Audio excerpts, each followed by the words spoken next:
Hi, in this brief tutorial, we're going to look at the About page in Google Classroom. You may notice that the stream tends to get cluttered. As new material comes in, it is stacked at the top. Old material is pushed down at the bottom. The teacher, of course, can click Reuse Post, select which post they'd like to use from which class, and it will bring that post back to the top of the screen. If the teacher is careful in adding topics, you can sort your topics, or sort your stream rather by topic, and anything that has been tagged with a particular topic can be sorted.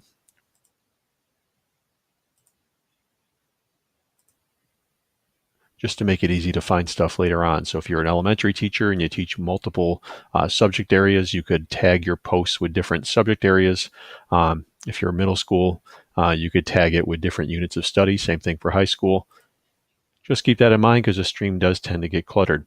If you have documents that are essential for the students to access every now and again, you could use the About page to do that.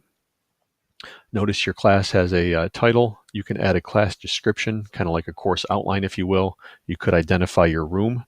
You could also click on the folder that brings you to the Google Drive area, where all of the assignments and files and folders and so forth for this particular class are located. As I mentioned in a previous video, it's good practice to use the menu to go to work to find that stuff. You could also use a calendar. So if you do set due dates, you'll notice that a calendar is automatically created for you. If I look at my list of calendars, this one happens to be black. I'm sorry, this one's not black. Let's scroll down a little bit further.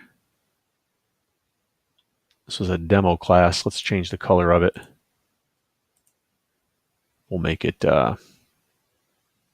this shade of green. But when you do that, you should be able to see that anything that has been affiliated with that class is automatically placed on a calendar for the students to, or for you and the students. It's going to go on both of your calendars for them to access. So if you're careful about using Google Calendar and you start to set due dates in Google Classroom for stuff, you will see it on the calendar as well. Great way to stay organized for both students and teachers. Let's look back at the classroom. Notice down below, there's a space to add materials. Think of this as like a folder. I'll just call it Unit 1 Materials. And you can attach the 4 familiar icons here, a file from your computer,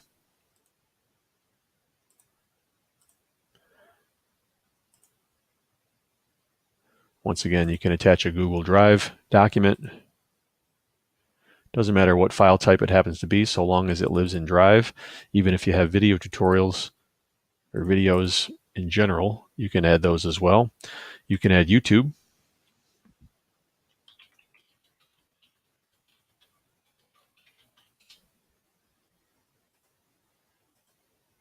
And you can add links to websites.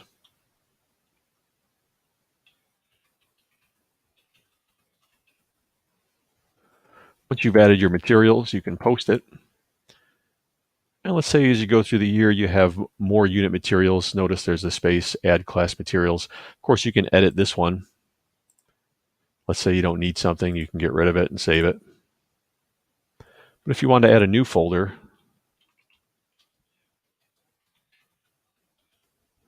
you can go through the same process.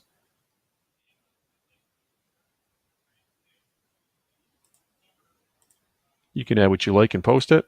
These are not stackable, like, or rearrangeable rather. You have to be you have to have some forethought, if you will, before you plan this out. Unit 1 materials, of course, are going to get pushed down to the bottom. Unit 2 gets stacked on top, and any new materials you add in a new folder will go on top of that. So you can't really control the order, but if you do have some sense of organization and how you want things to lay out, you can always do this before you invite students to the class. Notice too, you can invite co-teachers to your class. You simply type in their email,